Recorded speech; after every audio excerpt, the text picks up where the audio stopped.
Que de ahora. Pues bienvenidos, muy buenas tardes a todos ustedes. Les agradezco mucho que estén aquí con nosotros. Y si quieren, iniciamos con pues no sé, si primero hacemos la presentación, María Elena, mejor que aquí de Tere Ayala, por favor. Muy buenas tardes, espero que estén todos muy bien. Pues vamos a retomar las clases sabatinas, ya que la semana pasada pues se tuvo una plática muy interesante desde Bolivia, ¿verdad? Pues muchas gracias nuevamente a Tere Ayala, porque siempre estamos participando, y también a Rafa, a su esposo. Y hoy tenemos el significado del día de Juan Bautista. De hecho, era una plática que se iba a dar el sábado pasado, pero como hubo movimientos de... No, fue del anterior, ¿no? Fue del anterior. Ajá, sí.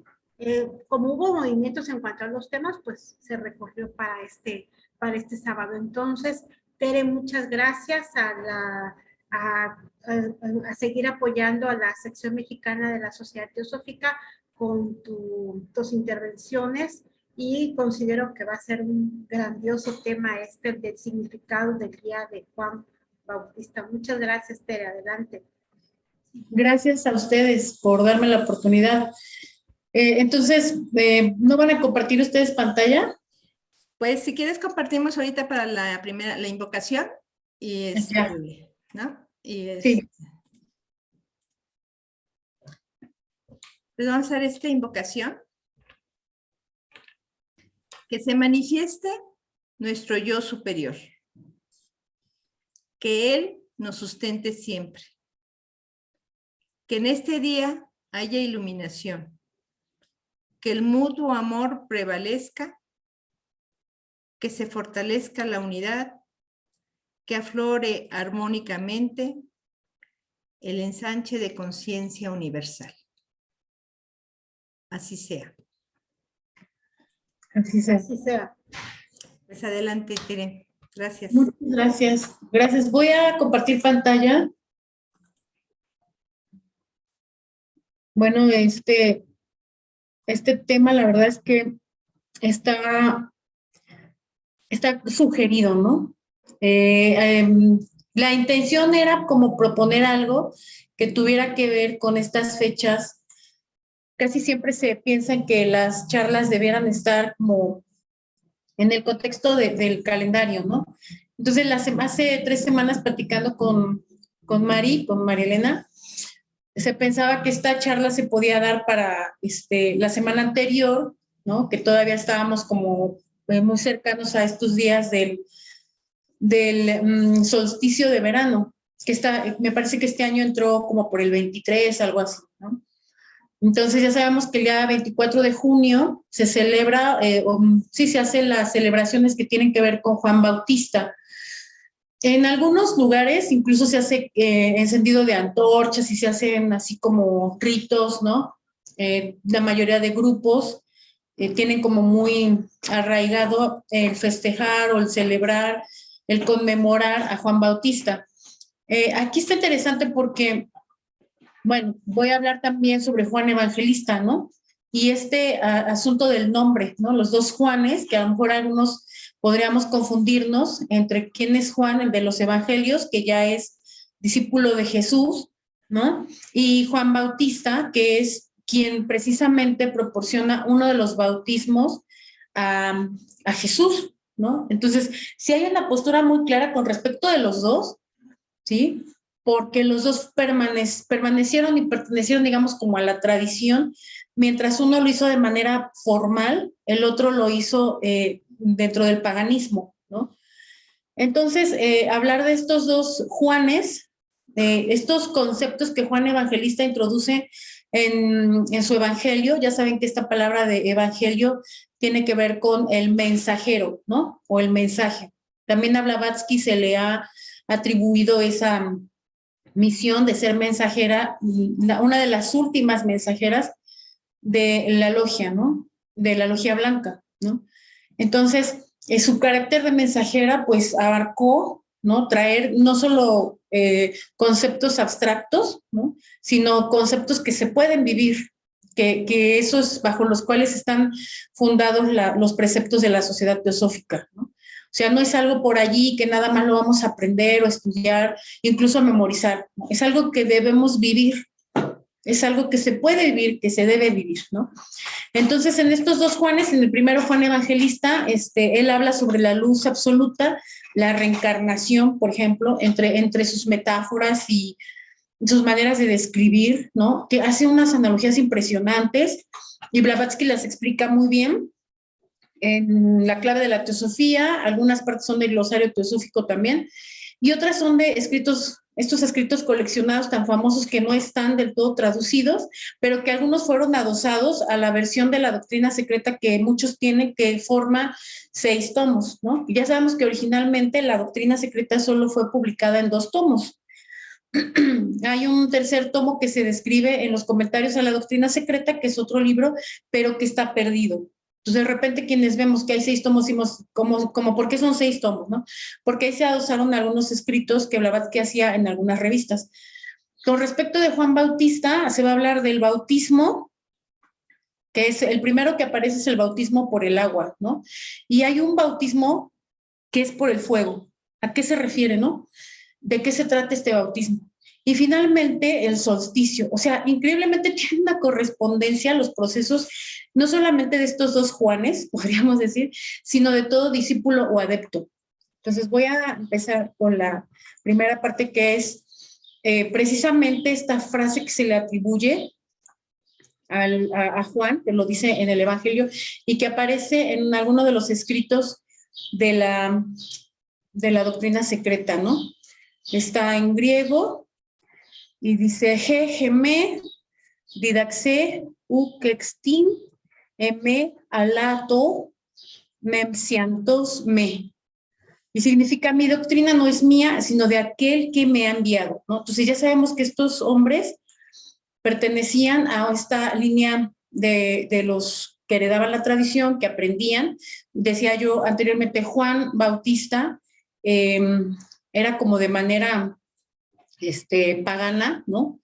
No por eso como autodidacta, porque obviamente ya sabemos que estos hombres que son emisarios tienen ciertas cualidades, ¿no? O sea, pueden mirar en la luz astral y pueden corroborar la tradición. Ese era precisamente el caso de Juan. Entonces aquí vemos que la tradición, este esquema ya lo he presentado, la tradición más antigua viene de la tradición arya, ¿no? Y ya sabemos que ellos le heredan de los antiguos hombres más elevados que se generaron en la cadena planetaria anterior, ¿no? Que ya sabemos que esta fue la cadena planetaria de la Luna. O sea, aquí también tiene una correspondencia con la Tierra, la Luna y el Sol, ¿sí? Entonces, de la tradición arya pasa a la cabalista, luego a la pitagórica, después a la tradición platónica, y justamente la tradición gnóstica es donde aparecen estos gnósticos, ¿no? Que son primero Juan Bautista y después Juan el Evangelista. Y aquí hay un pequeñito análisis de la etimología de este nombre Juan, que viene del latín antiguo, Ioan, ¿no? Y que también pasa al Iohannes, después al Ioannes, después pasa al griego antiguo, Ioannes, y después pasa, bueno, más bien viene del griego antiguo, Ioannes, y a su vez viene del hebreo, ¿no? O pasa en estas lenguas antiguas, pero la pista nos la va a dar el significado, ¿no? Después de que se forma también como Johanan, ¿no? ¿Qué significan todos estos nombres que nos llegan como Juan? Significan el fiel de Dios, ¿no? Y no queremos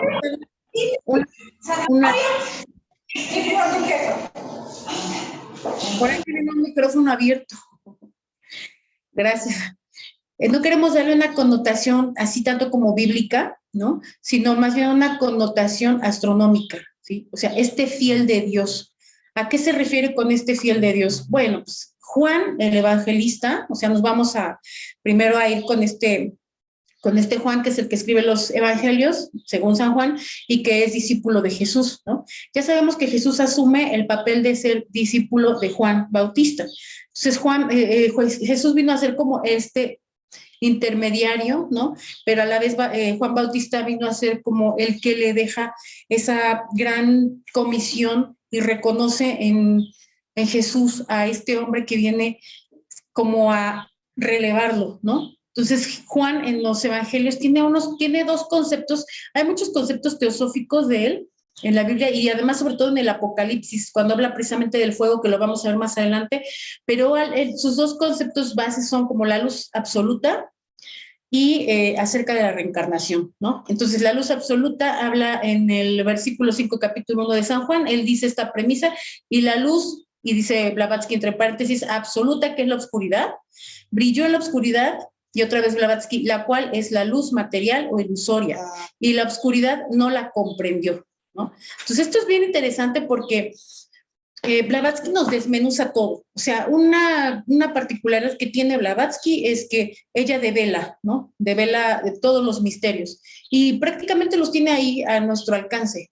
Entonces, podemos leer esta premisa y más o menos ya imaginarnos a lo que se refiere, pero todavía, por si no fuera suficiente, ya en la clave de la teosofía va explicando, ¿no? Dice, esta luz absoluta es también ley absoluta e inmutable, ya sea por radiación o emanación. Y además se ponen trillones ahí en la clave de la teosofía. No vamos a pelear por los términos. El universo pasa fuera de su subjetividad homogénea al primer plano de manifestación, habiendo, como se nos enseña, 7 planos de estos. Cada plano se hace más denso y material hasta que alcanza nuestro plano, el único mundo aproximadamente conocido y comprendido por la ciencia en su composición física, en el cual está el sistema planetario o solar, según se nos dice, un sistema sui generis, o sea, un sistema excepcional, único en su especie, etcétera, ¿no? Entonces, ¿qué significa esto que estamos leyendo aquí en la clave de la teosofía? Ya saben todos que el formato de la clave de la teosofía, yo creo que un libro base que debemos estudiar cuando empezamos es precisamente este. El formato que tiene es preguntas y respuestas, ¿no? Hay un preguntante con una mente materialista que no comprende nada sobre el espíritu. Es más, tiene ahí un revoltijo entre que si los espíritus son aquellos que se comunican con los espiritistas, ¿no? Cosa que debate y deja muy, muy, muy claro Blavatsky en la clave de la teosofía, ¿no? Entonces, esta manera de preguntarle y Blavatsky responder es la que a nosotros de repente nos identificamos con este preguntante y empezamos a aclarar nuestras dudas, ¿no? Y esta no es la excepción. Cuando ella empieza a hablar de la luz absoluta, ¿no? Tenemos irremediablemente que reflexionar, que pensar a qué se refiere con estos conceptos, porque hay conceptos en esto que tienen que ver con lo que ella después, o con lo que podemos entender después en la doctrina secreta cuando se habla del proemio, ¿sí? Con respecto, además en el proemio ya dice, hace una pausa y dice, tienes que leer el huevo mundano, ¿no? Entonces está hablando aquí de esa manifestación, ¿sí? Esta luz absoluta es también ley absoluta e inmutable, ya sea por radiación o emanación, ¿sí? El universo pasa, aquí están los conceptos, el universo pasa fuera de su subjetividad homogénea, se supone que el universo es ya lo manifestado, pero entonces, ¿de dónde viene este universo? Pues viene de esa subjetividad homogénea y dice al primer plano de manifestación, habiendo, como se nos enseña, 7 planos de estos. Ella en la clave de la teosofía lo sigue todavía desmenuzando, lo sigue explicando y más o menos le queda claro al preguntante. A nosotros, como ya quizá la mayoría hemos leído este texto de la clave de la teosofía, nos hace más sentido, ¿no? Cuando se habla de la luz absoluta, que además ya hay términos que pueden llevarnos a esos conceptos, ¿no? Como Akasha, como Mula Prakriti, ¿no? O ahorita que mencioné el proemio, ¿sí? Si no los tenemos todavía claros, sí tenemos que hacer esas lecturas previas a leer la doctrina secreta para que no pasemos de largo todos los conceptos que necesitamos en el momento de leer la doctrina secreta, ¿no? Hay grupos que empiezan a leer la doctrina secreta, pero no tienen estos conceptos previos y entonces se dificulta un poquito. El otro concepto, decíamos, es la reencarnación. Y aquí, en la misma clave de la teosofía, Madame Blavatsky dice que hay 2 conceptos que si nosotros les enseñamos a las futuras generaciones o a los niños o a los jóvenes, ellos ya tienen prácticamente resuelto, ¿no? La mayoría de sus conflictos en la vida, ¿no? Y dice, estos 2 conceptos son el karma y la reencarnación. ¿sí? Entonces, si estudiamos karma, desde luego que vamos a estudiar ese proceso que veíamos en la diapositiva anterior, que tiene que ver con la luz, ¿no? Con la manifestación, con el aquello, con estos tres conceptos de lo siempre existente, lo preexistente y lo existente, ¿no? O sea, sabemos que si leemos a Blavatsky es porque nos gusta leer filosofía. Eso es algo que no, también a veces no lo tenemos claro, ¿no? Hay personas que de repente en las charlas han preguntado, muy pocas, ¿se necesita un perfil para estudiar teosofía? Sí, sí se necesita un perfil, ¿sí? Entonces, el perfil pues es, Blavatsky tenía perfil de socióloga, filósofa, antropóloga, lingüista, ¿no? Vaya, tenía muchas aptitudes y habilidades, ¿no? O sea, se puede hablar hasta en términos de la antropología y de la transdisciplinaridad, en el caso de Blavatsky, ¿no? O sea, ella lograba borrar los límites de las disciplinas, ¿no? O sea, por ejemplo, la psicología, o sea, es necesaria, pero la teosofía viene siendo como la hermana mayor, ¿no? Como la mamá. Entonces sí tenemos que rodearnos de repente de varias disciplinas, romper las fronteras, hacer transdisciplinarios para poder entender a Blavatsky, porque es filosofía esotérica. Entonces en este asunto de la reencarnación no es la excepción, ¿no? Aquí hay metáfora también. Y entonces Blavatsky dice que en la doctrina se enseña en el Evangelio de San Juan. O sea, esta doctrina de la reencarnación, ¿a qué se refiere ella? Y sigue diciendo, todo ocultista, incluso cabalista, bien informado, te dirá esto.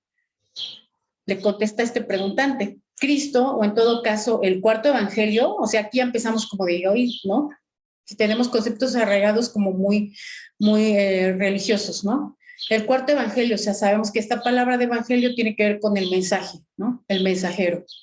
Enseña la reencarnación, así como la aniquilación de la personalidad. O sea, para que haya una reencarnación tiene que haber aniquilación de la personalidad. Esto ya nos empieza a arrojar muchísima luz, porque no soy yo la que va a regresar, porque la personalidad se va a aniquilar. Si tan solo te olvidas de la letra muerta y te mantienes en el espíritu esotérico, recuerda los versos 1 y 2 en el capítulo 15 de San Juan. ¿De qué otra cosa habla la parábola sino de la tríada superior del hombre? Y aquí empieza la metáfora. Atman es el labrador o el ego espiritual, o Buddhi, ¿sí? Cristos, la vid, mientras que el alma animal y vital, la personalidad, es la rama. Yo soy, viene aquí este aforismo, ¿no? Yo soy la vid verdadera y mi padre es el labrador. Toda rama que en mí no lleve fruto, él la secará. Así como la rama no puede dar fruto por sí misma, excepto si permanece en la vid, así tampoco vosotros, si no permanecen en mí, yo soy la vid, vosotros las ramas. Y sigue diciendo, si un hombre no permanece en mí, es desechado como una rama y se seca y es arrojado al fuego y quemada, ¿no? Entonces, aunque tenemos aquí puesta la metáfora, sí es necesario que de repente acomodemos estos diagramas que podemos hacer, ejercicios mentales cada quien, hacer nuestros conceptos, ¿no? Tenemos la premisa, es decir, tenemos la parábola, y a partir de ahí nosotros reflexionar y hacer un pequeño, o sea, a lo mejor un pequeño esfuerzo para generar un esquema, ¿no? Entonces, acomodar un poquito a lo que se refiere. Si sabemos la clasificación septenaria, nos va a costar un poco menos de trabajo, ¿no? Entonces, dice ella en esta metáfora que se presenta en los evangelios de Juan, dice, Atman es el símbolo del principio infinito, impersonal, y este representa al labrador, ¿sí? O en palabras de Hermes, Dios plantó el viñedo. Hasta acá lo voy a dejar, ¿no? Por otro lado, a la derecha hay unas llaves que solamente abarcan, si ustedes cuentan de arriba para abajo, 2, 4, 6 principios, ¿no? O entidades anímicas, entidades que animan a la forma. ¿Qué forma? La humana, todas las formas, ¿no? O sea, los planetas, sí, los sistemas solares también, seguramente las galaxias, ¿no? Todo lo manifestado. Este orden septenario es de lo que está constituido todo lo que percibimos, todo lo que vemos, ¿no? Tiene todas estas 6 entidades por detrás. O sea, la visible es Prakriti o el cuerpo, y todas las que están detrás, si se dan cuenta, ya nada más son 2, 4, 5. Entonces, ¿dónde está la otra? Aquí. Envoltura áurica o elementos átmicos del macrocosmos manifestado.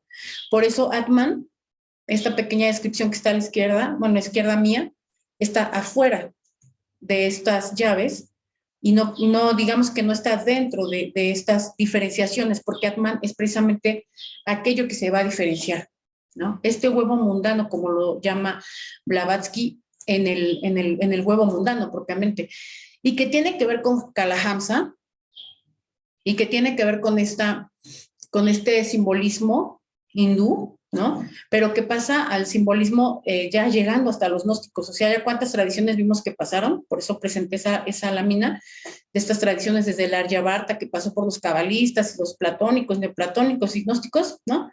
Entonces, ese Kalahamsa se va a volver la paloma o el Espíritu Santo de los griegos. ¿Sí? Sabemos que los griegos tenían un culto muy arraigado a la antropomorfización y por eso todas sus advocaciones tienen figuras humanas. No pasó, por ejemplo, así del todo en India, donde sus advocaciones tienen fusión de la naturaleza, animales y vegetales, etcétera, ¿no? Hasta minerales. O como aquí en el México antiguo, ¿no? Si nosotros vemos el paralelismo que hay entre una advocación y otra, pues vamos a ver que Coatlicue, Chalchitlicue, Coyolxauhqui, todas esas son advocaciones desmembradas, así como con fauces de serpientes, ¿no? Entonces vamos a decir, pues, cero que ver con los griegos, ¿no? Pero precisamente así son las fuerzas de la naturaleza. O sea, si nosotros tiramos una cáscara de plátano, pues esta no va a desaparecer por efecto de caricias, ¿no? O sea, va a ser presa de los insectos que están allí y entonces empieza toda una dinámica de disolución. Pues esas fuerzas de la naturaleza son las que se representaban con estas advocaciones, ¿sí? Entonces, por eso es que ella en el proemio dice que hay que leer el huevo mundano para entender por qué se simboliza a esta manifestación que aquí vemos con esta envoltura áurica, con un huevo como si fuera puesto en el espacio por un ganso, ¿no? Y además, ¿por qué el ganso? ¿No? Es uno de los animales que tiene un canto previo a la muerte, ¿no? O sea, es bellísima la representación y la descripción que ella hace allí.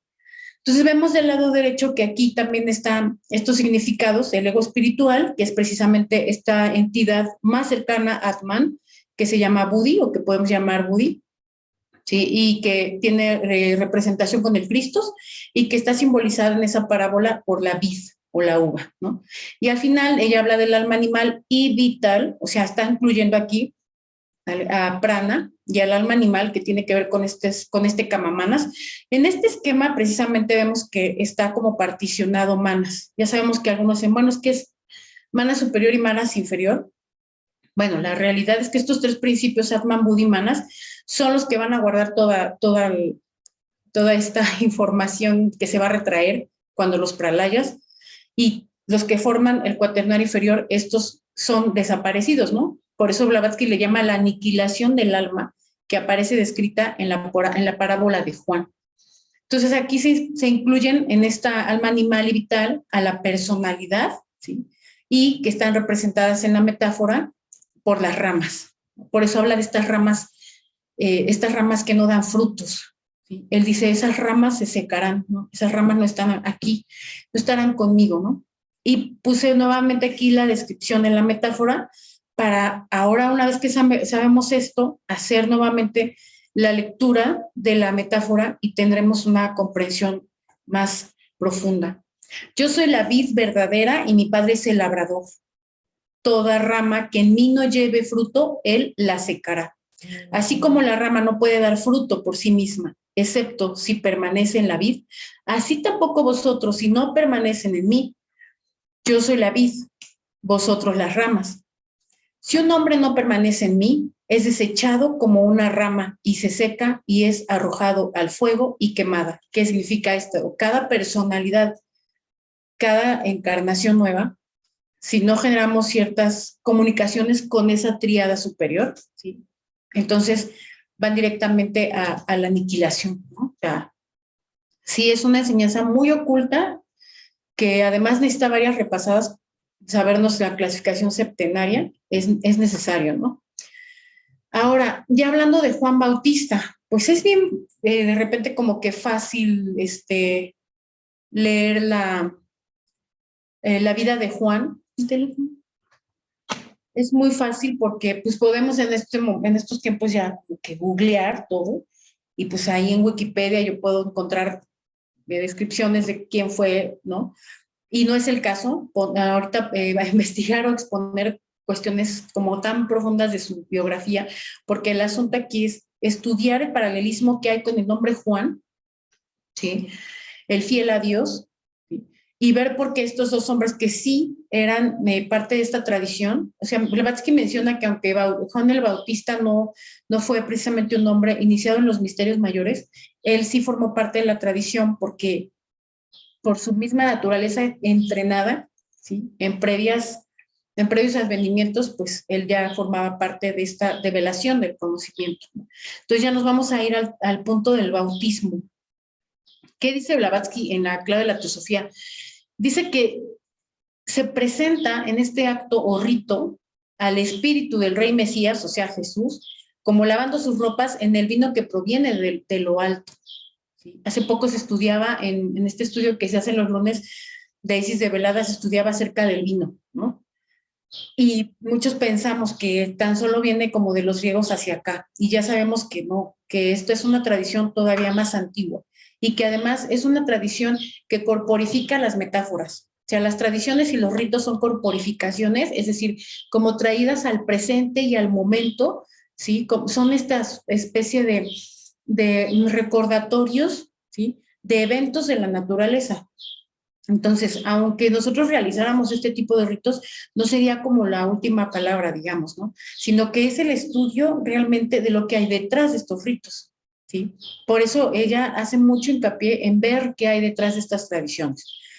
Entonces, el rey Mesías, dice, y el rey Mesías es el ego purificado lavando sus ropas, es decir, sus personalidades durante el renacimiento, ¿no? Entonces ya vimos que tiene un significado más profundo.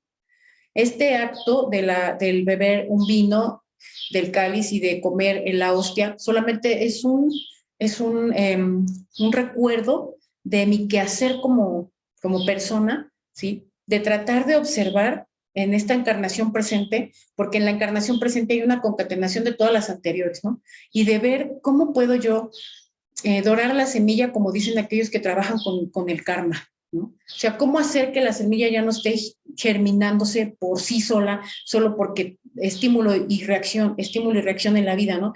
O sea, no paso por un filtro en el que yo pueda seleccionar las reacciones, ¿no? La mejor respuesta ante algún evento, sino que lo estoy repitiendo como en esta rueda del samsara de manera involuntaria. Renacimientos involuntarios, ¿no? O sea, no hay manera, quizás a algunas personas, para frenarlo, ¿no? Es precisamente observando, y para eso es el auxilio de los ritos, ¿no? Porque me marcan los ciclos en la naturaleza, porque no se hacen todo el tiempo, se hacen en determinados ciclos. Entonces, la clave de la teosofía explica esto, pero en el glosario teosófico nos da más luz, ¿no? Entonces vemos que esta palabra del bautismo en realidad proviene del griego baptizo, pero que tiene como, digamos, yo diría como su tatarabuelo, su abuelo en el caldeo, y en el sánscrito habría todavía que rastrearlo, pero del caldeo es budhasp, ¿no? Y significa, bueno, vamos primero con el del griego del bautizo. El rito de la purificación, celebrado durante la ceremonia de iniciación en los estanques sagrados de la India, y también el rito idéntico posterior establecido por Juan el Bautista y practicado por sus discípulos y secuaces, dice allí, que no eran cristianos, obviamente porque todavía no había ese tipo de culto, ¿no? Tan diferenciado que sí trae rastros de grupos gnósticos de antes, de los siglos anteriores a la fundación de la iglesia como la conocemos ahora, ¿no? Este rito era ya una cosa vieja, dice allí Blavatsky, cuando fue adoptado por los cristianos, ya hubo una charla sobre el Cristos, ¿no? El Crestos, fue adoptado por los cristianos de los primeros siglos. El bautismo pertenecía a la primitiva teurgia caldeo-acadiana, ¿sí? O sea, esta tradición que viene de los caldeos, los sumerios, que además estaban rodeados por estos ríos tan potentes, ¿no? Sabemos que son corrientes femeninas en la tierra, ¿sí? Era religiosamente practicado en las ceremonias nocturnas, en las pirámides, ¿sí? También las vemos hoy día, dice ella, en la pila bautismal en forma de sarcófago. Dice, y es sabido que se practicaba durante los misterios eleusinos en los sagrados estanques del templo, ¿no? Entonces también hay que tener un poco más claro, ya con más calma, sobre los misterios de Eleusis. Estos recorridos, estas peregrinaciones simbólicas que realizaban los hombres precisamente que eran iniciados en los misterios, ¿no? Los misterios menores y mayores. Bien. Aquí esta imagen está un poco clara con lo que decíamos de la antropomorfización, ¿no? O sea, si fue como tal o no un hecho histórico la existencia de Jesús el Nazareno, que Juan Bautista lo bautiza y todo, independientemente de eso, esta imagen tiene una correspondencia, ¿no? Hablábamos de la paloma, este calahamsa o este ganso blanco que es sustituido después ya en el simbolismo griego por la paloma, ¿no? Y entonces vemos aquí a las tres divinas personas, como les llaman algunos, ¿sí? Y vemos el bautismo que está recibiendo precisamente Jesús de Juan, ¿no? El Bautista, que representa la revelación, ¿no? Entonces se dice aquí que según dice San Juan de Jesús, yo te bautizo verdaderamente con agua, pero Él te bautizará con el Espíritu Santo y con fuego. Esto lo hace la referencia a Blavatsky de Mateo 3, versículo 11. ¿No? Y aquí sigue diciendo, la significación verdadera de esta frase es muy profunda. Significa que Juan, asceta no iniciado, o sea, no iniciado en los misterios de Eleusis, no significa que por eso fuera un ignorante, ¿no? Asceta, sabemos que hay muchos grados de ascetismo, ¿no? Los rishis son parte de esto, que son los videntes, sacerdotes, o sea, hay muchísimos niveles de ascetas, ¿no? El caso de Juan era precisamente, dice, no puede comunicar a sus discípulos una sabiduría mayor que la de los misterios relacionados con el plano de la materia, cuyo símbolo es el agua.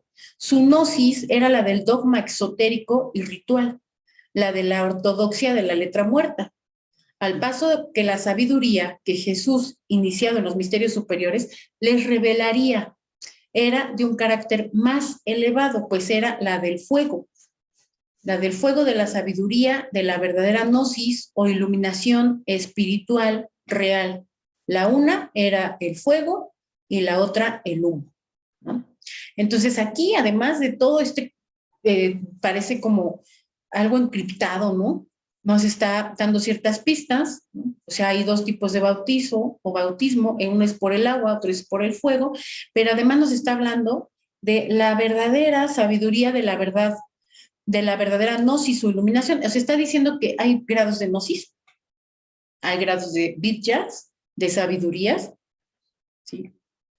Y bueno, no sé, hace un tiempo se presentó este esquema que tiene que ver precisamente con las vidyas, ¿no?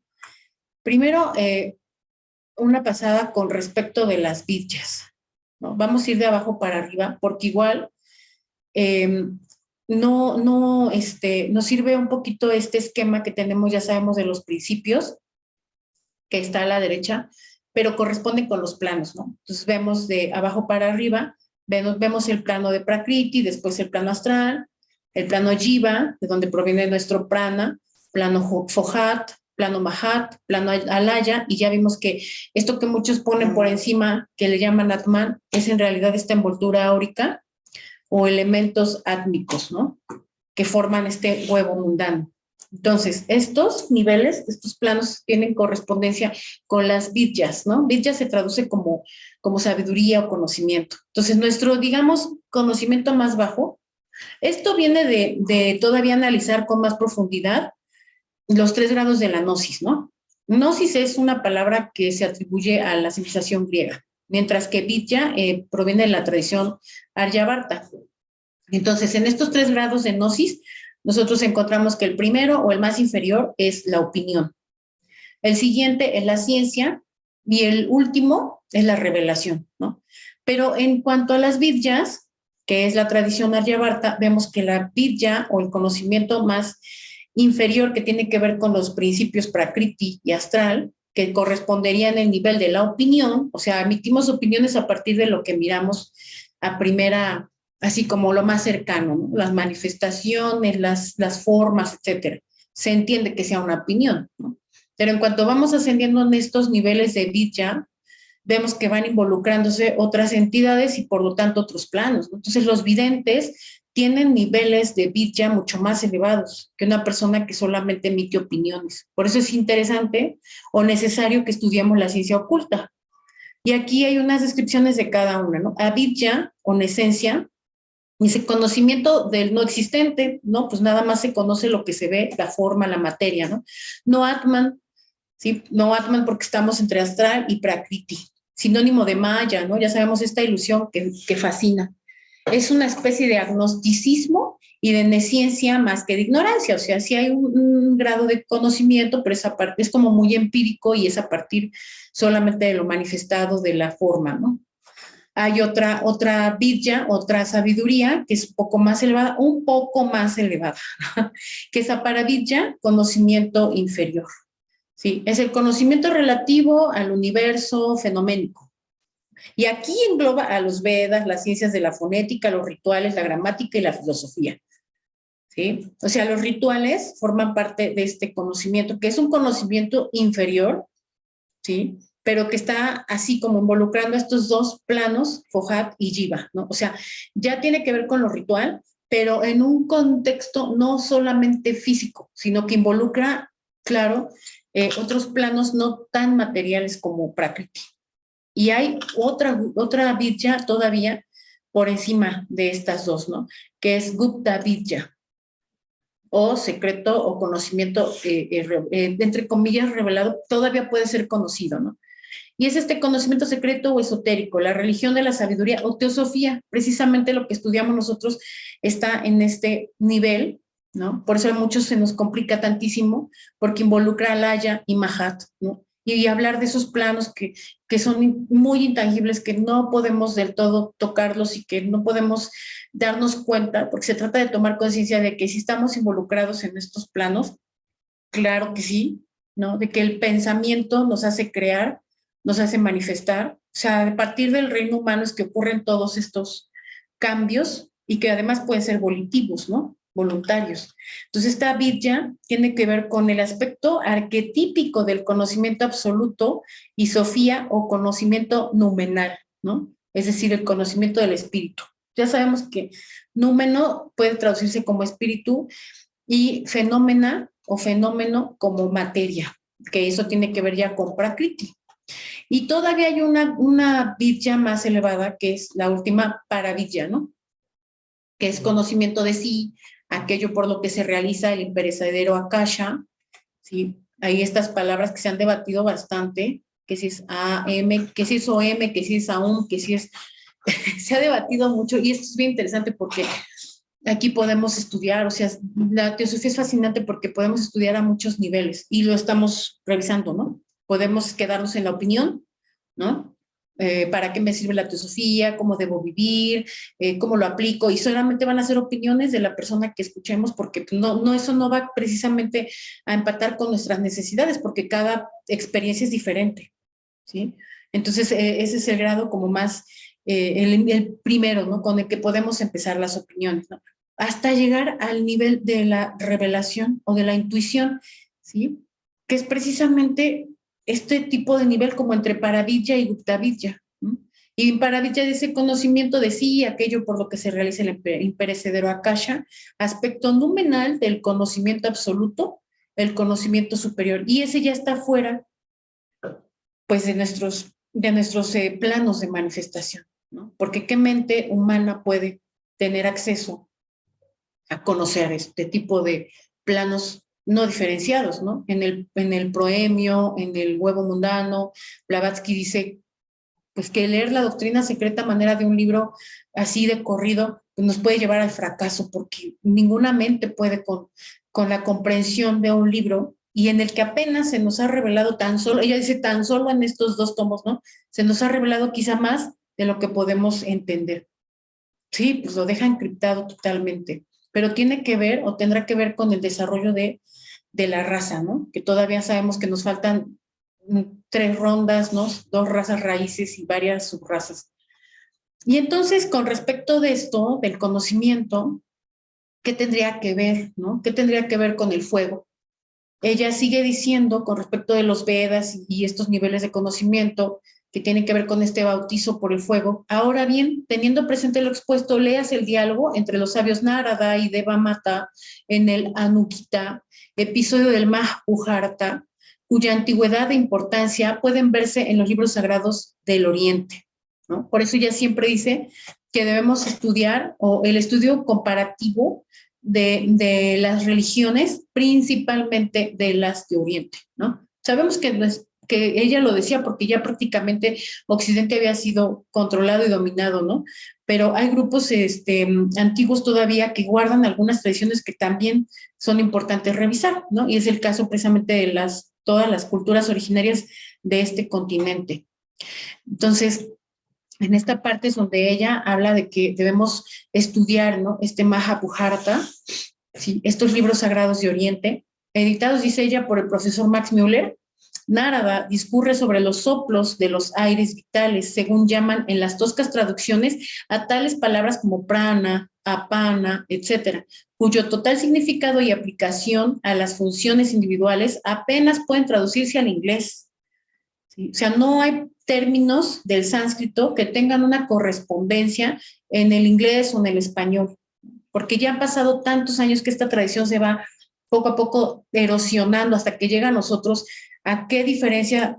Y además en una sociedad como la nuestra que está muy, muy mal acostumbrada a que todo me lo den como digerido, ¿no? Entonces ella dice, pues apenas si se pueden traducir al inglés. Dice él de esta ciencia, o sea, dice este amigo Max Müller, ¿no? Que esta ciencia enseña al Veda que el fuego es verdaderamente todas las deidades y el conocimiento de él se encuentra entre los brahmanes acompañado de las inteligencias, ¿no? Entonces sí, Brahman es una palabra que tiene que ver con el hacedor o sacerdote, tanto del cosmos con K, y en este caso habla de la casta, ¿no? De la casta de sacerdotes. Entonces, no es un conocimiento que para nosotros sea tan fácil de adquirir. Ese fue el por qué Blavatsky fue emisaria para traer a Occidente todas estas premisas que tenían estas castas pues, súper exclusivas, ¿no? O sea, no podían salir de las castas. Y fue uno de los motivos por los cuales Blavatsky más adelante en esta historia de la sociedad teosófica pues tiene que salir de allá, ¿no? Ahora, ¿qué tiene que ver? Decíamos que entonces Juan finalmente se entiende como el fiel a Dios, ¿no? ¿Qué tiene que ver? ¿Por qué este día de San Juan, este 24 de junio, se festeja, ¿no? Juan Bautista nace precisamente en el solsticio, ¿no? Y por algo Juan Evangelista recibe ese nombre, el fiel a Dios, porque además también era fiel a la causa de sumarse como parte de los discípulos del Nazareno, ¿no? Entonces vemos que en el solsticio ocurren fenómenos bien interesantes, ¿no? O sea, tenemos al Sol como gran protagonista de nuestro sistema solar, ¿sí? Casi si lo viéramos por arriba, podríamos pensar, si nosotros vemos este esquema, que aquí se ve la ruta de la Tierra, se ve elíptica, ¿no? Si nosotros la viéramos por arriba, casi podríamos decir que es esta segunda lámina casi indestructible que describe Blavatsky en el Poemio, que también tiene que ver con las estancias del Xi'an, y que vemos este círculo con un punto en el centro, ¿no? O sea, entonces el punto en el centro podríamos decir que es el Sol, ¿no? Y entonces este Sol que lleva como la batuta en el recorrido, no solamente de la Tierra, acá para no extender tanto, porque además de repente la cabeza puede ser que no nos dé, porque cada uno de los planetas tiene sus propias órbitas y sus tiempos, ¿no? Entonces, estamos hablando del solsticio con relación a la Tierra. ¿Qué significa con los otros planetas? Tienen también un momento de solsticio, por supuesto, ¿no? Pero vamos a hablar solamente de la Tierra. Ahora aquí vemos que este solsticio es cuando la Tierra, porque decimos que el día de San Juan es el día más largo del año, porque la Tierra está más cerca del Sol, ¿no? Entonces, además vemos a la Tierra que va como danzando en su propia, tanto dinámica, tiempo, a su ritmo, ¿no? Como muchos de nosotros que vamos estudiando cada uno a nuestro paso, ¿sí? Nadie nos apura, más que nosotros sabemos si apretamos el paso o nos rendimos, ¿no? Entonces vemos esta Tierra en esta mecánica solar, en una relación Sol, Tierra y por supuesto la Luna. Pero ¿qué tiene que ver, no? en algunos escritos de Blavatsky, cuando se habla del bautismo por el fuego, ella menciona este asunto en alguna de las estancias, ¿no? Dice, hijos de la tierra, escuchad a vuestros instructores, los hijos del fuego. Sabed que no hay ni primero ni último, porque todo es un número uno, que procede de lo que no es número. Las palabras los hijos del fuego, los hijos de la niebla de fuego, las análogas requieren explicación. Se relacionan con un gran misterio primitivo y universal y no es fácil aclarar. Existe un párrafo en el Bhagavad Gita en donde hablando Krishna simbólica y esotéricamente dice, yo indicaré los tiempos y ella va acomodando, ¿no? Ella dice condiciones en que los devotos al partir de esta vida lo hacen para no volver jamás a renacer o para volver a encarnarse de nuevo. El fuego, la llama, el día, la quincena brillante, feliz, los 6 meses del solsticio del norte, partiendo, muriendo, en estos, los que conocen a Brahma, los yogis, van al Brahman. El humo, la noche, la quincena sombría, desgraciada, los 6 meses del solsticio meridional, muriendo. En estos el devoto va a la luz lunar o mansión, también la luz astral, y vuelve, renace. Estos dos senderos, el brillante y el sombrío, se dice que son eternos en este mundo, o gran kalpa, edad. Por el uno se va el hombre, para no volver jamás. Por el otro, vuelve.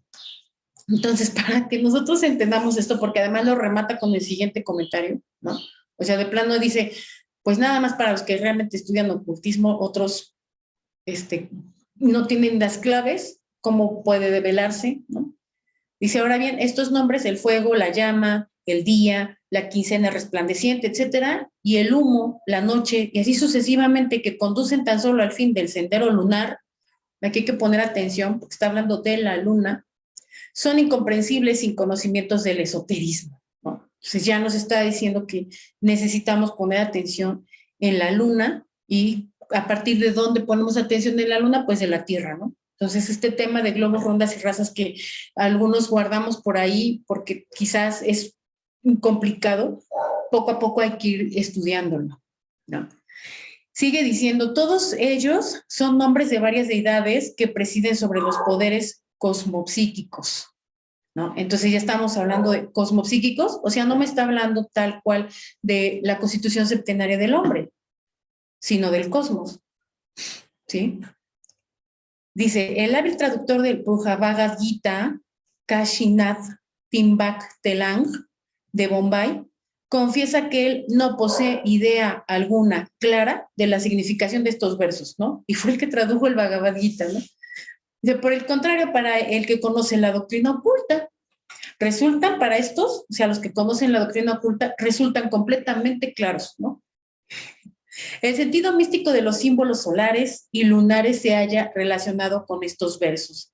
Los pitris son deidades lunares y nuestros antecesores, pues ellos crearon al hombre físico. Y ahí, o sea, ya pone este extracto, ¿sí?, que aparece en esa traducción del Bhagavad Gita, ¿sí?, pone el extracto y además, por si no fuera suficiente, en el último párrafito, ahí nos da a entender que están involucrados el sol, la tierra y la luna, ¿sí? Pero seguramente para el caso de Venus están involucrados el sol, Venus, y no tiene luna. Eso nos dice mucho. Y para el caso de Júpiter está involucrado el sol, Júpiter y sus lunas, ¿no? Entonces poco a poco tengo como que ir analizando qué significa esto, ¿no? ¿Qué significa? Cuando habla de estos hijos del fuego, estos que han recibido el bautismo por el fuego, algunos que van a regresar y que no van a regresar, ¿sí? Y otros que no van a regresar, ¿cuándo es propicio que lo hacen? En el solsticio, ¿no? Entonces, más o menos es que se puede ya ir comprendiendo. Yo no quiero extenderme mucho porque sí hay preguntas, que hay muchas, bueno, yo tengo bastantes. Sería bueno hacerlas, ¿no? por ejemplo, bueno, en esta alineación donde se ve el sol ahí al fondo, se ve la Tierra en medio y se ve aquí adelante la luna, ¿no? Muchos nos preguntamos por qué Venus no tiene luna, ¿no? ¿Por qué vemos la luna? ¿Sí? ¿Qué es la luna con respecto de la Tierra? ¿Por qué está ahí? En esa imagen anterior, aquí, por ejemplo, ahí no hay luna, ¿sí? Entonces, ¿cuál es la posición de esta luna? Aquí hay más preguntas. En ese extracto del Bhagavad Gita se mencionan estas 2 quincenas. Es increíble cómo Blavatsky tiene la manera de acomodar algo que solamente existe, bueno, también me parece que en el griego es este concepto de lo dual, desde el lenguaje, en la naturaleza, ¿sí? En las leyes de la naturaleza. Para los Aryavartas, los de la tradición Aryavarta, existe este concepto de lo dual, o sea, lo que es inseparable por sí mismo. Por ejemplo, los ojos, los brazos, las piernas, aquello que alude a la dualidad. Y aquí se refiere a la luna que posee esa dualidad. ¿Sí? Y habla de las quincenas, es decir, 2 semanas. La influencia feliz la pone todavía entre corchetes y la influencia sombría o desgraciada. Y ya para terminar, ¿no? Hay como el aliento que impregna siempre Blavatsky, ¿no? Esta especie de, primero te digo que está bien difícil y después te digo que sí puedes si quieres, ¿no? Entonces ella en algunas partes en el texto, en los textos, en sus textos siempre hace esto. Y este no era la excepción cuando habla de estos Juanes, de estos fieles a Dios, ¿no? Que quieren servir a la causa y que en algún momento van a salir en una fecha propicia, ¿no? De la cárcel de los renacimientos involuntarios. ¿Y cómo lo hacen, no? Porque además hay que penetrar la luz astral. ¿Y qué es la luz astral? O sea, hay muchos conceptos todavía alrededor, ¿sí? Penetrar la luz astral. Pero pues, tenemos que quitarnos esta idea o este concepto de que los planos están puestos como capas de cebolla, como en el esquema que aparece ahí en una de las diapositivas, solo es para explicarlo, ¿sí? Entonces, estas diapositivas las voy a cerrar con esto último, en donde ella dice, los poderes espirituales vivientes de las constelaciones señalaban grandes guerras por los movimientos y posiciones de las estrellas y planetas, y especialmente como resultado de la conjunción de la Luna, la Tierra y el Sol. Y al final, esta última máxima, ¿no? Sí, nuestro destino está escrito en las estrellas. Ella dice esto. Solo que cuanto más estrecha sea la unión entre el reflejo mortal hombre y su prototipo celestial, o sea, tiene que ser estrecha esa unión, tiene que haber fidelidad a Dios. Por eso tu nombre es Juan, ¿no? Sí. Tanto más estrecha sea la unión entre el reflejo mortal hombre y su prototipo celestial, tanto menos peligrosas son las condiciones externas y las reencarnaciones subsiguientes, a las que ni Budas ni Cristos pueden escapar. O sea, estamos sujetos a esta rueda de renacimientos, primero voluntarios, ¿sí? Y después volitivos. Porque aquellos que cumplen estos ciclos, sí, van a nirvana, pero muchos son regresados, ¿no? Esto es también un misterio, o sea, como querer liberarse para regresar, ¿no? ¿Cuál es el sentido de eso? Entonces yo hasta aquí lo voy a terminar para ver si hay preguntas o comentarios también. El tema está lleno para los que aún ya están estudiando globos, rondas y razas, lleno de dudas y las vamos a compartir nada más porque no podría contestarlo. Gracias, Mari. Gracias, Leonor. Gracias a ti, Tere. Pues aquí está Salomón. Adelante, Salomón. Sí, hola Tere, buenas tardes. Hola. Pues como siempre, muy interesante. Oye, Tere, tengo unas dudas que mencionaste algo que siempre se ha mencionado con respecto a que el cuaternario se destruye, se desintegra. Sin embargo, las tendencias no se desintegran. Yo eso es lo que supongo, porque cuando se regresa a una nueva encarnación, las tendencias se agregan a la nueva etapa, a la nueva encarnación, y yo supongo que las tendencias son del cuaternario, ¿o no? Sí, sí, bueno, hay escandas, porque la palabra puede traducir como tendencias, pero la palabra skanda proviene del sánscrito, la raíz es skan, y esa raíz significa levantarse, ¿no? El objetivo del por qué Blavatsky dice que debemos estudiar estas lenguas antiguas es porque tan solo estudiar el significado nos da demasiada claridad, ¿no? Entonces nosotros vemos que si scan significa, o skanda significa levantarse, cuando una persona nace nuevamente, obviamente no nace con todos esos atributos que ya tenía, ¿no? De vidas anteriores, sino que tiene que esperarse a los 7, los 14 años para que se terminen de completar. Es decir, que estos átomos de cada plano de Prakriti ya se levantaron, ¿sí? Pero siguen, y de Jiva también, pero siguen levantándose sus átomos, o los átomos que van a conformar la siguiente personalidad, se siguen levantando de cada plano al que le corresponden. Por eso es que un adolescente, hasta los 14 años, ya está, digamos que psíquicamente un poco más maduro, que cuando nace no tiene ni idea de que eso es él, ¿no?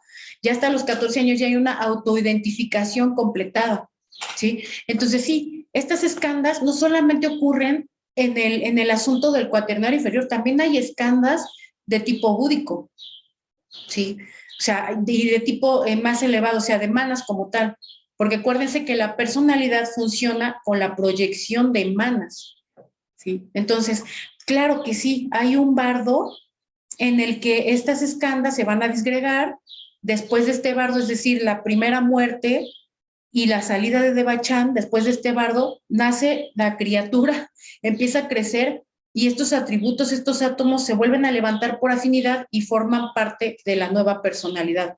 Pero, ¿qué sucede con aquellos que ya terminaron su ciclo de renacimientos involuntarios y que ya están por los renacimientos ya volitivos, o sea, ya a voluntad?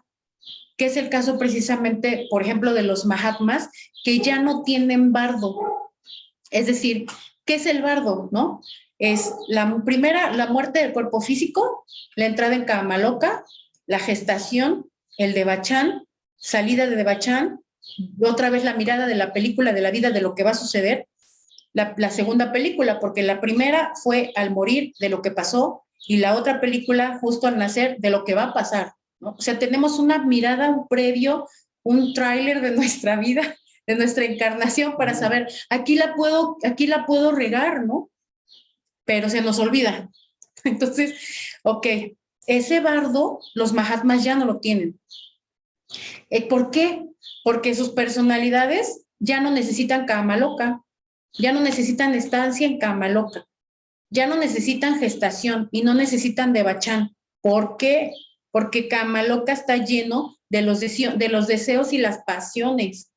Y los Mahatmas ya no tienen deseos ni pasiones, ni siquiera espiritualizadas, que es lo que sucede en Devachan. Por lo tanto, ya no tienen bardo. Ellos mueren, se descorporifican y van entre Asamadhi y Nirvana, ¿no? Que son moradas más elevadas, parecidas a Devachan, pero donde ya no hay forma, ¿sí? Entonces, por eso es que en temas como este, tenemos que tener muy claro los estados después de la muerte, o sea, estados post-mortem. Y si yo tengo como dudas todavía en cómo funciona la clasificación septenaria del hombre, y me pongo ahorita a decir que el sistema solar también tiene principios y planos que están representados por alguno que otro planeta, pues se me va a tronar la caja de velocidades, ¿no? O sea, no, como que solita voy a decir no. Bueno, yo, en el caso mío, yo voy frenándome. Hasta acá puedo entender. Y ya leo poquitito y digo, ya no, hasta acá, porque la mente, como todo lo antropomorfizamos, nos cuesta trabajo de repente pensar. Yo la primera vez que leí que los Mahatmas no tenían Devachan, dije, pero ¿por qué? Si es la morada espiritualizada, donde todos vamos a reencontrarnos, casi este cielo antropomorfo, ¿no? pues precisamente por eso no tienen devachán, porque ellos ya, como ya no tienen deseos ni pasiones, entonces ya no hay donde se disgreguen estas impresiones amorosas, espiritualizadas, pero basadas en el deseo. Entonces, sí, es así, pero no todos pasamos ese tipo de disgregaciones del cuaternario inferior. No sé si te conté. Disculpa. Sí. El día de San Juan es el 24 de junio y el día que nace Jesús es el 24 de diciembre. Sí. Sin embargo, los solsticios son los días 21 de junio y de diciembre. Esa pequeña diferencia, ¿por qué es? O sea, ¿no coincidió o qué es lo que pasó ahí? Sí, pues son ajustes de los calendarios, ¿no? De los calendarios gregorianos. Ya sabemos que, pues claro que para empezar, nuestro año no es perfecto en los 365 días. Por eso tenemos un año bisiesto cada 4 años, ¿no? Y está bien buena tu pregunta, Salomón, porque la verdad es que desconocemos mucho de estos ciclos. Por eso es que debemos aprendernos la mecánica solar. O sea, nuestro propio cuerpo funciona con esta mecánica solar. A veces nos preguntan, ¿dónde está el norte? Y no sabemos por dónde sale el sol, dónde se ocultan. O sea, los hombres del pasado eran muy presentes en su tiempo. Entonces, ellos sabían, ¿no? Esta mecánica solar, cómo funcionaba, esto que nos explicaba Rafa en la charla anterior, ¿no? Esto de los 4 rumbos, ¿sí? A veces no entendemos estos rumbos, de qué se trata, ¿no? ¿Por qué el señor del viento oscuro o el Tezcatlipoca negro? Pues porque es el norte y por el norte el sol no pasa, ¿no? O sea, cosas así tan básicas. ¿Y por qué los arquitectos ponemos el baño en el norte? Porque ahí no va a apestar, porque nunca va a estar calentado por el sol, ¿no? En cambio, las habitaciones sí las tienes que poner en el poniente o en el oriente o en el norponiente. O sea, tienes que tener una concepción, una previsualización de estos fenómenos de la naturaleza. Entonces, en ese tratado de acomodar estas fechas es que se desfasa, porque nunca cae siempre el 24 ni el 21, ¿eh? O sea, va a moverse, incluso las horas, se va a mover la fecha. Sí, gracias, Tere, muy amable. Saludos. A ti, gracias, Salomón. Y otro hermano que quiera compartir o que tenga alguna duda. Bueno, Alejandra, Eli, te agradece, Tere. Aquí está en el chat.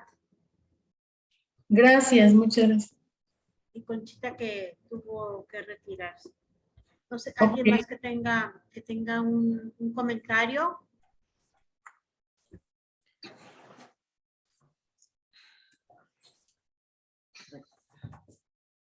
A ver, Rubí.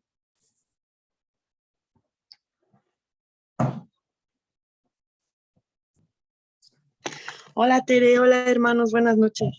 Hola, Rubí. Pues yo, te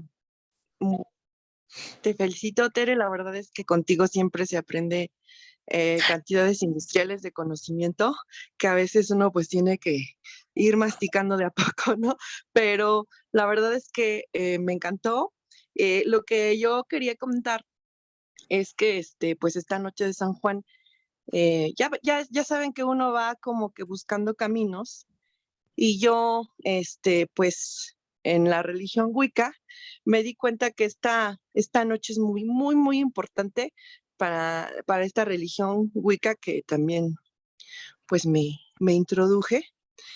Y es una noche muy importante, la noche de San Juan, en donde se pueden hacer muchos rituales, y que generalmente llueve, ¿no?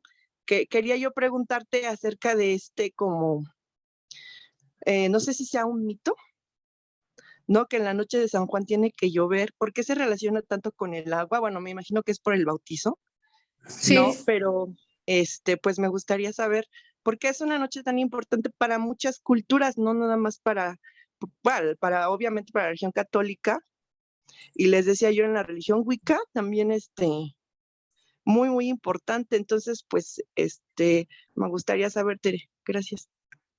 Gracias a ti, Rubí. Sí, tiene que ver con el agua porque ya sabemos que el agua precisamente representa, ¿no? De los elementos más ligados a Prakriti, ¿no? Ya hablábamos de este asunto de la luz astral, ¿sí? Entonces tenemos que saber ¿Qué es la luz astral? Hay un capítulo en la deidad del cosmos y el hombre que tiene que ver con Akasha y la luz astral, ¿sí? ¿Y por qué Akasha y Mula Prakriti son sinónimos? La primera vez que yo leí Mula Prakriti, que era como tan elevado y tan inmanifestado, y de repente el plano donde está el cuerpo físico se llama Prakriti, esa vez, la verdad, yo no entendía por qué.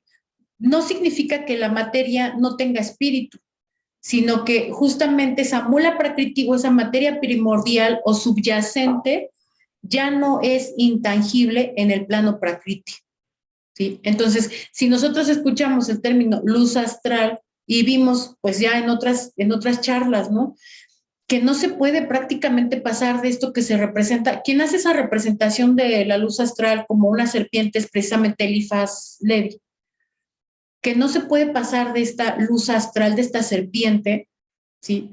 Es precisamente porque el ser tan físicos nos estorba. ¿Cómo vamos a pasar a eso que no es prakriti, o sea, que es akasha, con tantos apegos? Por eso es necesario que haya un bardo, por eso es necesario que haya un kamaloka, una gestación y un devachan, para quitar todo eso a lo que la personalidad le dedicó tanto tiempo. Por lo general, entre ahora la esperanza de vida son como 80 años, ¿no? Entonces, una persona con tantos años de vida puestos en eso, pues necesita un bardo muy grande, ¿no? Para quitar todo eso a lo que se adhirió. Porque en términos de estas escandas que mencionaba Salomón, hay que devolver esos átomos que se levantaron. O sea, eso es lo delicado, ¿no?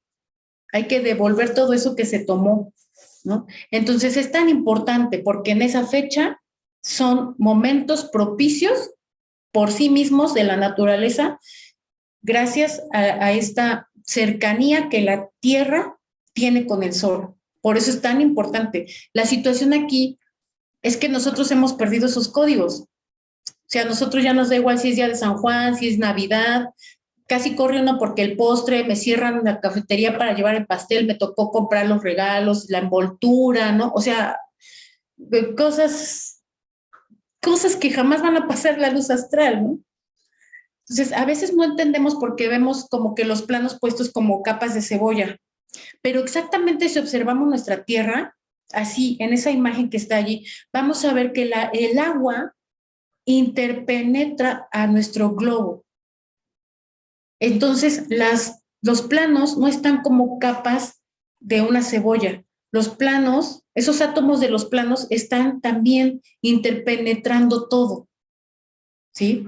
Entonces, en unas descripciones sobre la luz astral, se menciona que la luz astral en las formas humanas, o que ya tenemos cerebro, o sea, desde los animales, rodean al cerebro y aparte de la médula espinal. Entonces eso ya nos da más luz porque tenemos que crecer el cerebro, desarrollar el cerebro, ¿no? Una persona que está pensando solo en lo material, pues lógico, no va a tener esa percepción de lo más allá de lo físico. Y para eso necesitamos desarrollar el cerebro porque el cerebro es el asiento de manas del pensador. Entonces, si yo el 24 de diciembre, en lugar de estar pensando en el biorritmo planetario, estoy pensando en la envoltura del regalo del carrito que me salió 30% de descuento, o sea, así, bla, bla, bla, bla, bla, bla, ¿no? Bye. No fue esa puerta para mí. O sea, ese solsticio no fue para mí. Esa puertita que se abrió no era para mí. No me llamaban a mí. Llamaban a los Juanes, los fieles a Dios. Esa es la metáfora bellísima de esto. Ok, Tere, muchísimas gracias. La verdad es que ya lo tengo un poco más claro, porque efectivamente en los solsticios y en los equinoccios es cuando hay que como que tomar más conciencia, ¿verdad? Claro, claro. Y tiene que ver además con nuestro morador. El morador del umbral de la Tierra es la Luna. ¿Sí? ¿Por qué es un morador? Pues porque es el cadáver de la Tierra, ¿no? Así. Es como que aquel que todavía nos sigue enviando influencias, dependiendo de cuáles. Blavatsky dice 2 quincenas son felices, 2 quincenas desgraciadas, ¿no? Y los hindús le llaman el Raitu y el Keitu, ¿no? Cuando son sombrías o cuando son luminosas. Pero además está hablando de este dual que ocurre en la naturaleza por sí misma. Decíamos lo inseparable, dual por sí mismo, los ojos, los brazos, las piernas, ¿no? Todo lo que es inseparable por sí mismo.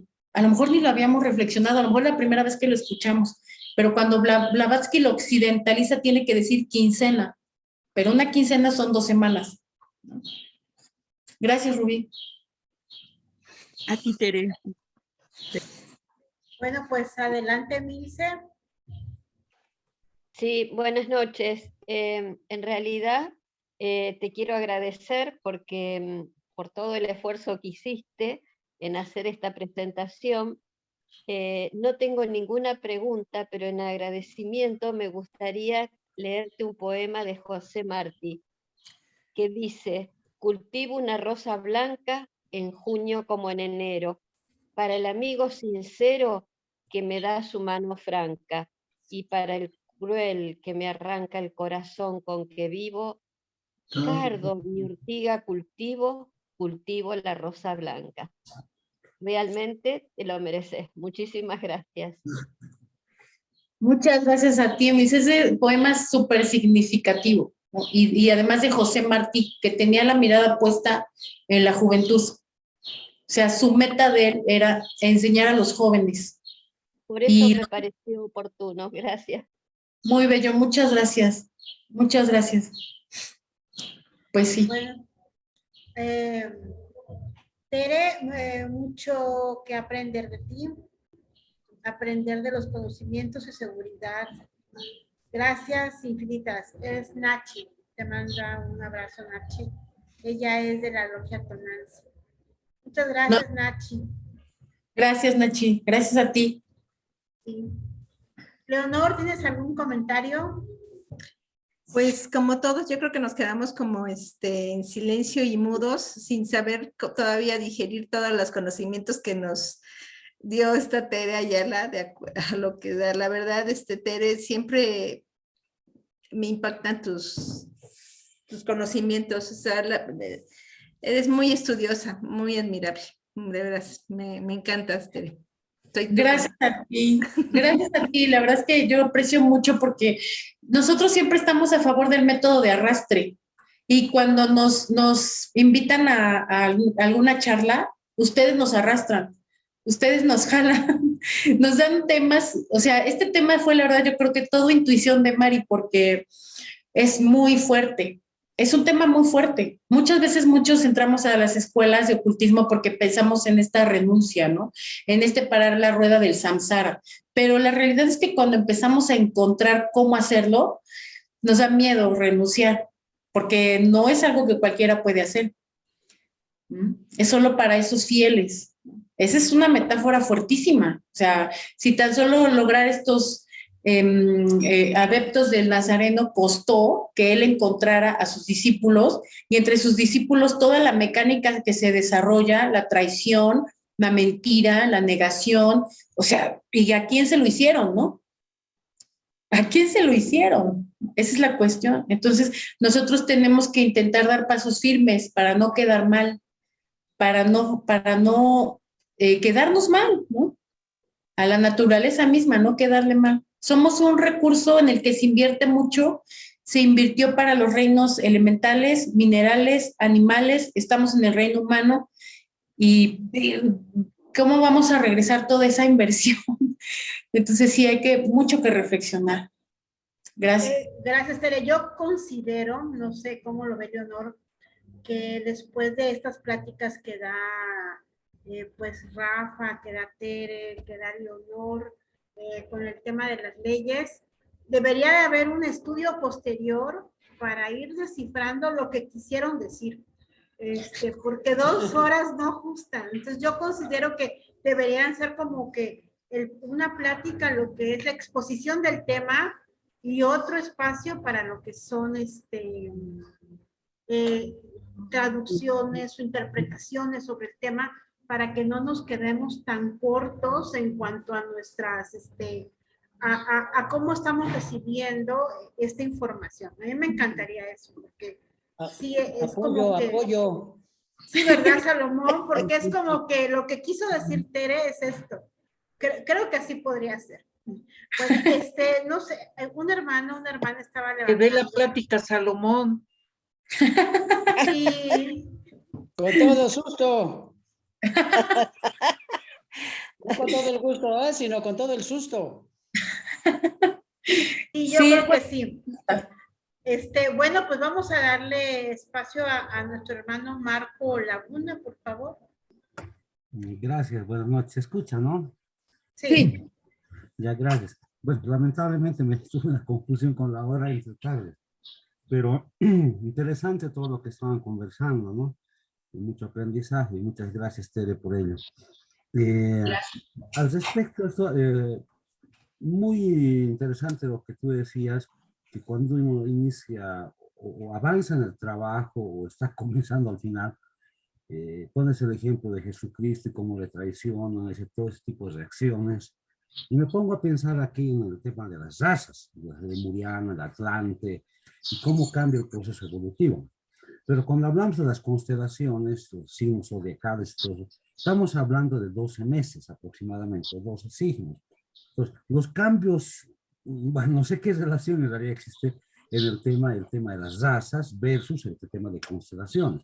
Yo sé que nos hemos concentrado ahora en cánceres, ¿no? Bueno, sí, de San Juan, y obviamente serían personas un poco más empáticas, se puede decir, no sé, pero realmente existiría esa tremenda diferencia entre lo que es uno de cáncer versus uno de Géminis, digamos, o, y bueno, o cuán importante es esa influencia en el egregor de ese grupo, así mensualmente, versus la importancia que tiene la era como tal, por ejemplo, Acuario versus la era anterior. No sé si me dejo entender, son un poco inquietudes que tengo por la gente, bien enredadas. Gracias. gracias a ti, Marco. Sí, hay muchas correspondencias.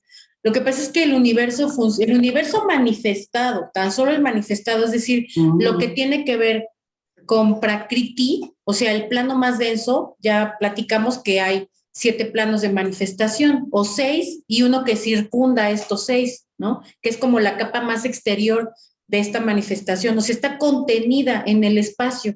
El espacio, este espacio que es homogéneo, además cabe no sé, la hipótesis de que este espacio puede generar tantos huevos mundanos o tantas manifestaciones como él considere, o sea, eso no lo podemos saber.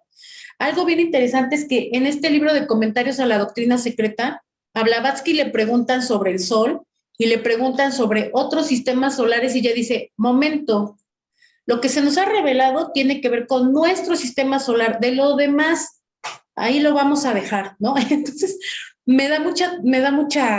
como me impulsa eso porque digo, ay, ya no me voy a estresar pensando qué pasa fuera, ¿no? O sea, Blavatsky dice, solo preocúpate por tu sistema solar. Entonces, funciona a manera de engranes, ¿sí? ¿Qué sucede? Que todo lo manifestado tiene estas 6 entidades que también lo conforman y que se concatenan, digamos, o que resultan en lo físico. Pero nosotros, como humanitos, pues estamos dentro de un planeta que tiene su propio desarrollo. O sea, en el sistema solar cada planeta tiene su propio desarrollo. Por eso daba yo como esta alusión a que algunos planetas ya no tienen esto que nosotros llamamos satélite, ya no tienen luna, porque ellos ya llegaron a su 7ª ronda, ¿sí? Y entonces ya no hay satélite posible porque ya se agotó, ya se deshizo. Pero nosotros, o sea, así es como se puede notar un planeta sagrado de uno que no lo es, ya no tiene este morador, ya no tiene este satélite. Entonces la Tierra, que está en la 4ª ronda, todavía tiene esa luna. Entonces nosotros como habitantes de la Tierra, claro que seguimos siendo influenciados no solo por la Tierra y sus características, porque de ella nos alimentamos, en ella crecemos, nos desarrollamos, tomamos materia de ella, sino que también estamos influenciados por la luna, por este cadáver, porque fue esta energía que se corporifica en la Tierra, antes se había corporificado en la luna. O sea, este tema da para mucho porque en realidad logra que nosotros no tengamos esa mente partida que es la manera en como casi siempre estudiamos. En las notas Bowen, que son estas notas que tomó precisamente Bowen ya en los últimos días de Blavatsky, ella le da un tip: no separes el estudio, ¿sí? No pierdas de vista la unicidad del sistema. ¿A qué sistema se refiere? O sea, el sistema es que es la forma en cómo se manifiesta aquello. Si no pierdas la unicidad del sistema, porque cuando pierdes la unicidad del sistema, el estudio pierde su valor. Entonces, lo que estamos intentando, y no se logra rápido, o sea, sí necesitamos algunos años de estudiar, lo que estamos intentando es ya no separar nuestro estudio a que ahora solamente los principios, ahora solamente globos, rondas y razas, ahora solamente karma, ahora reencarnación. No, porque todo funciona como una gran cosa. Así lo describe en la doctrina secreta. El universo es una gran cosa. Entonces, así como los planetas tienen sus periodos, sus días y sus noches, así nosotros tenemos nuestros periodos, nuestros días y nuestras noches, ¿sí? Entonces, lo que llamamos ronda es un día con su noche del planeta. Y el planeta va a dormir y a despertar 7 veces, es decir, va a tener 7 rondas. ¿Nosotros cuántos días y cuántas noches tendremos? Si yo vivo 10 años y cada año tiene 365 días, pues voy a tener 3,650, pero son mucho más pequeñitas, son de 24 horas, ¿no? Los días y noches de la cadena planetaria son inmensas, son impronunciables, son cantidades impronunciables con muchos ceros que a veces nos tenemos que estar ahí. ¿Son millones? No, son billones, no, son trillones, ¿no? ¿O cómo se escribían los cuatrillones? O sea, estamos como que ya ni sabemos ni los números, ¿no? ¿Sí? Entonces, tiene sus días y sus noches, pero no nos metimos en cosas tan profundas como las razas, las subrazas, sus ritos, sus tradiciones, etcétera. Solamente aquí es como introducir que en el sistema planetario, el Sol, ¿sí? Lleva, digamos que es como el cordón umbilical de nuestro sistema solar, el Sol, ¿sí? Y entonces alimenta a cada planeta, pero cada planeta va en su tiempo y su momento. Algunos por eso tienen luna, otros no. Pero los humanos o las formas que se generan en cada planeta sí son influenciados y las constelaciones tienen que ver, o sea, influencian a tal grado que determinan el funcionamiento de nuestras glándulas. Unas personas de algunos signos son más rápidas, otras más lentas, ¿sí? Determinan nuestras características físicas, ¿sí? Pero además cuando ella dice nuestro destino está escrito en las estrellas, deja mucho que ver. Por eso Salomón decía, pero entonces Jesús nace aproximadamente un 24 de junio, también eso encierra misterios, ¿no? Es el día más corto del año, ¿sí? Ahí está la otra influencia dual. Hablamos de este dualismo, ¿sí? Entonces, la influencia luminosa es esta, la influencia oscura es en ese día que es más largo, más larga la noche o más oscuro, ¿no? En el día de San Juan el día es más largo, es más luminoso. Entonces, comprender esto es posicionarnos como humanos en qué escala estamos, ¿no? Con respecto de la Tierra, con respecto de nuestro planeta. Eso es fuertísimo. No lo vamos a hacer en algunos poquitos años, 2, 3, 5. Quizás tome 10 años, 15. Mucho más. ¿No? Gracias, Marco. Claro, por eso dicen que es difícil salir del karma. Sí, tú puedes hacer cambios, pero tienes un karma agrupado, un karma más amplio, ¿no? Mira, a eso yo le llamaría afinidad. Hay una afinidad grupal, una afinidad familiar, una afinidad nacional, ¿no? Pero el karma no se clasifica así. Ocultamente Claro. solo se clasifica en la semilla del karma, ¿sí? Que es este sabija karma. O sea, hay 4 tipos del karma que tienen que ver con las temporalidades. Yo los siembro y no germina luego, luego. Hay unos que sí, pero hay karmas, los que le llaman karma duro, que ese karma ya se germinó, ya se desarrolló sin que yo me dé cuenta y al mínimo estímulo va a brotar, ¿sí? Que es este prarabdha karma, ¿no? Entonces yo tengo que saber en qué periodos estoy. Hay prácticas para saber eso y no tienen que ver con ritos así como que vocaciones, cosas raras, ¿no? O sea, Sí, sí, es sí. lo más como que la preparación del karma toma su tiempo. A lo mejor después haya oportunidad de dar una charla sobre eso. Yo Gracias, tengo Tere, otra realmente pregunta. muy A buena ti, gracias, respuesta. Marco. Bueno, Sí, Salomón. sí, bueno, a ver, nada más vamos un poquito en orden. Le toca a Leonor Ruiz. Sí, tantito a Salomón, ahorita Salomón. Sí, de acuerdo, de acuerdo. Gracias. Bueno, yo lo que quería era hacer hincapié en que todo este conocimiento, sobre todo ahorita que pusiste los solsticios, tenemos que entender que nosotros estamos en el lado norte de la Tierra. Entonces, este solsticio es del trópico de Cáncer, o sea, nuestro trópico del norte, ¿sí? Es donde tenemos más luz ese día, que es el afelio, creo, o algo así pusiste en cuestión. Y el perihelio es en invierno para nosotros. Y en cambio, en el lado sur, estamos al revés, ¿no? O sea, en el lado sur, exactamente ahorita están en su perihelio, o sea,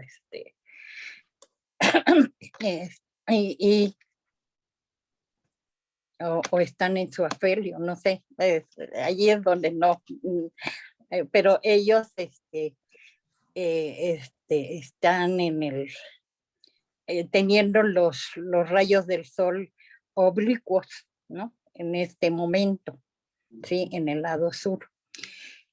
Esto también con respecto a lo que preguntaba la persona anterior respecto como dicen, a los 12 signos del zodíaco, nos corresponde a que en el norte, pues como te digo, tenemos el trópico de Cáncer y nosotros los que nacimos en el norte, tenemos que entender que tener los rayos perpendiculares, aunque se supone que es el día de San Juan,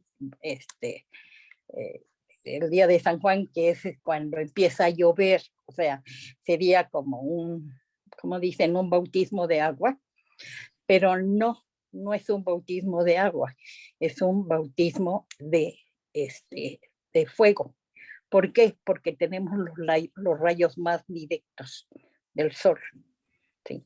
Entonces, en cambio en invierno los tenemos oblicuos, o sea, allí, aunque no hay mucha agua, no nos llueve, pero no nos da el sol para nosotros, no nos calienta demasiado, por eso tenemos el día más corto, ¿sí? En el de invierno.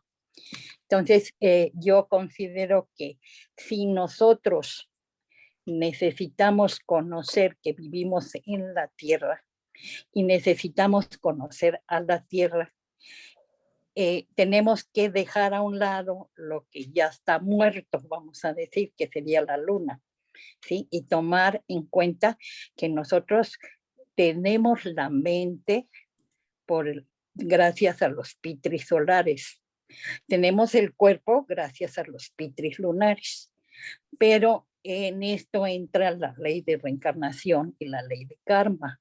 Acordémonos que si nosotros estamos en el trópico de Cáncer, en el trópico de Capricornio, nos está guiando, como dicen, Saturno, que es el señor del karma.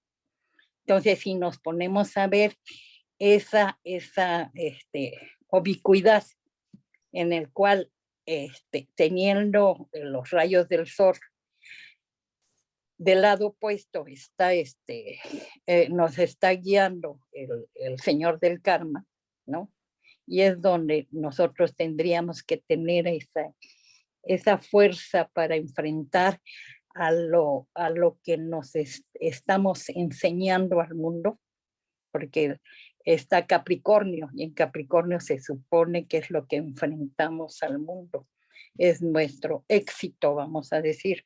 En cambio, en el trópico de Cáncer está Cáncer, que es nuestra familia, lo que tenemos o traemos cuando renacemos nuevamente.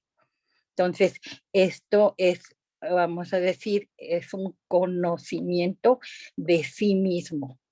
Eso es lo que nos da la astrología, por lo que la señora Blavatsky nos lleva dentro de la doctrina secreta, hablarnos mucho de astrología, hablarnos de Kabbalah y demás, pero es más bien para conocernos a nosotros mismos.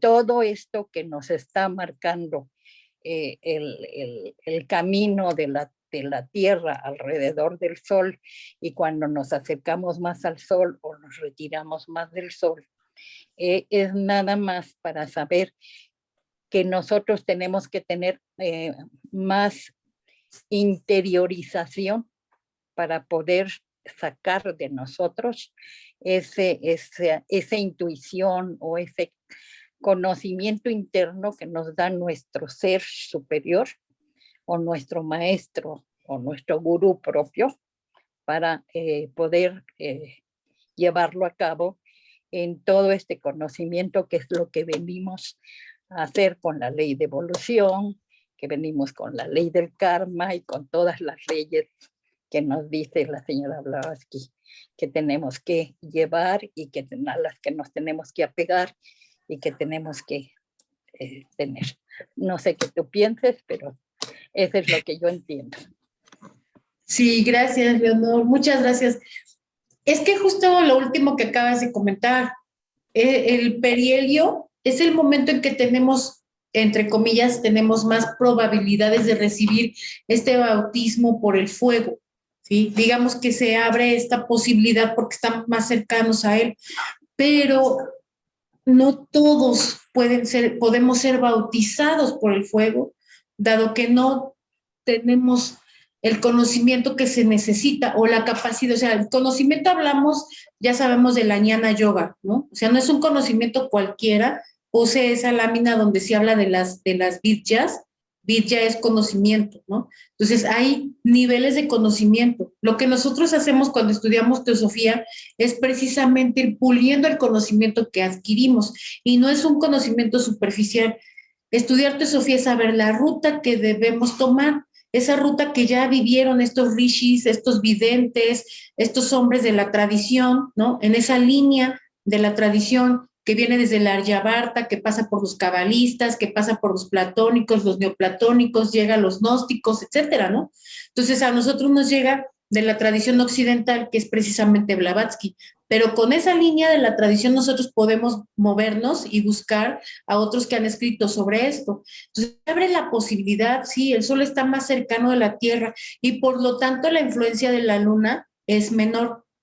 No podemos del todo deshacernos de ella, porque ya sabes, o sea, aquí también es tener más claro este tema de globos, rondas y razas, ¿no? O sea, la Luna está allí porque todavía hay una relación de ella para los hombres de ahora, de nuestra ronda, que nos hicimos hombres en esta ronda, ya en esta cadena planetaria terrestre, pero que esta mente se nos fue dada entre la Luna y la Tierra, ¿sí? Por eso no podemos todavía desapegarnos de ella, porque además no hemos dejado de ser animales, ¿sí? O sea, si nosotros fuimos animales en la cadena planetaria lunar, es decir, cuando la Luna vivía y la Tierra no existía todavía, ahí fuimos animales, ahora somos humanos, pero no humanos del todo.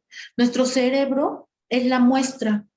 Tenemos todavía un cerebelo, y ese cerebelo nos hace altamente territoriales.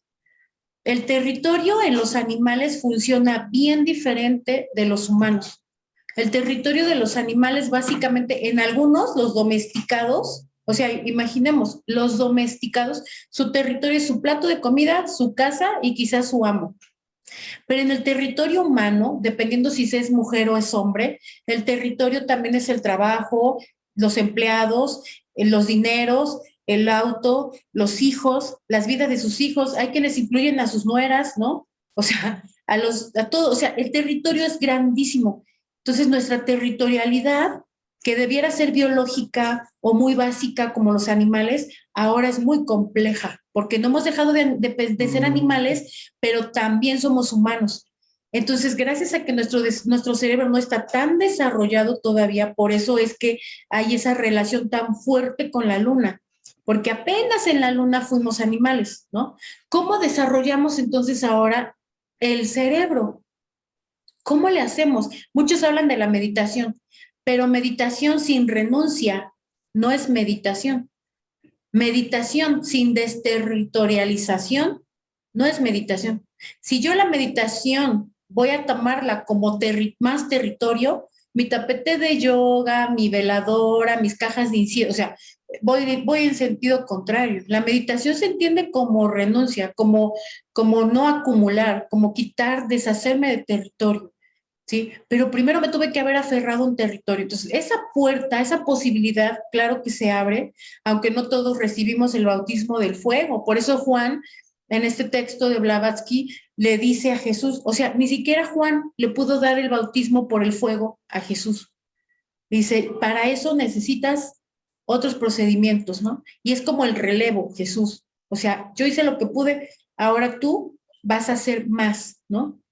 Entonces, sí, esta belleza de la posibilidad, pero también el ser capaces de ver el área de oportunidad que tenemos justo en estos ciclos, ¿no? Y analizarlos, porque como tú lo mencionas muy bien, o sea, cada signo se ve afectado de manera diferente con la presencia de la luna, porque esta fase luminosa o brillante o feliz con respecto también tiene que ver con la luna, sus fases de la luna y cómo afectan a cada digamos, cada signo, ¿no? Gracias. No, otra cosa que te quería yo decir es respecto a esto de la luna y que vamos a decir, mientras nosotros, como tú dices, somos animales, o sea, tenemos un alma animal, y esa es la que nos jala para ese lado de la luna, vamos a decir, en esa alma animal. Tenemos que entender, pues, que nuestro karma, que es el deseo, y es el deseo es la territorialidad, que es lo que nos ata a esta tierra. Es como dicen, es esa cuestión material que a veces no es tanto la materia, sino el conocimiento, el apego al conocimiento, el apego, o sea, tienes que empezar a ver todo lo que a ti te apega, ¿sí? En esta vida. Entonces, a mí a lo mejor hay quien le apega las ganas de brillar, las ganas de exponerse, las ganas de, no sé, tenemos tantos apegos que a veces no creemos que son apegos. Por eso a mí, como les decía ahí al principio, ¿no? Yo empiezo luego por cuando empiezo a dar mis clases, sí meto por ahí los pecados capitales, porque es una de las cosas que tenemos que entender en nosotros, porque a veces no creemos que tenemos esos pecados y los tenemos. Por ejemplo, la gula. A ver, díganme quién se resiste a algo que le guste. No lo resiste uno luego a veces, ¿sí? Y dicen, uno es tan dificilísimo como una película que por ahí hicieron hace mucho tiempo, ¿no? Porque sí. es ese apego que nosotros vamos creando y que son esos pecados y tenemos que cambiarlo por virtudes. Ahí es el trabajo que tenemos que hacer. Claro. Bueno, pues muy bien. Pues si quieren, vamos a seguir con Salomón y está Rafael, que también ya levantó la mano. Gracias. Sí, Tere, cuando mencionaste que Mercurio y Venus no tienen ya luna y supuestamente la tuvieron, pero ya no la necesitan. Ahora, la Tierra todavía tiene la luna porque todavía la necesita, por decir así. ¿Y qué pasa con Marte, que tiene 2 lunas y está totalmente árido? Totalmente, bueno, no han encontrado más que polvo. todo está árido, no hay vida. Bueno, no hay vida, bueno, ya sabemos que pues está en una fase especial y diferente, ¿no? Pero, por ejemplo, de ahí para arriba, de los más lejanos, ninguno es rocoso, todos son gaseosos. Y hay dos que tienen muchísimas lunas. Bueno, Júpiter y Saturno tienen alrededor de 80 lunas. ¿Podrías darme un poquito de pistas sobre eso? Sí, este tema es bien apasionante y bien interesante porque en la doctrina secreta Blavatsky menciona que Venus, ya no pone de ejemplo a Venus, que ya no tiene luna precisamente porque ya está, no es tanto que no la necesite, sino porque su ciclo, esa carencia de luna nos muestra que ella ya está en la séptima ronda, ¿no? Oh. Entonces la séptima ronda, o sea, para cuando la Tierra llegue a esa séptima ronda, seguramente ya no tendrá luna, ¿sí? Otros sí tienen varias lunas, y ella menciona, pone el ejemplo de Júpiter, tienen varias lunas porque tienen cercanía, ¿no? Con esos cadáveres. O sea, ¿qué pasó en Júpiter? A mí lo que me queda claro bueno, claro a mi nivel, por supuesto, es en este capítulo de elementos y elementales, se estudia también la composición, y en globos, rondas y razas se estudia la composición de la cadena planetaria terrestre, ¿no?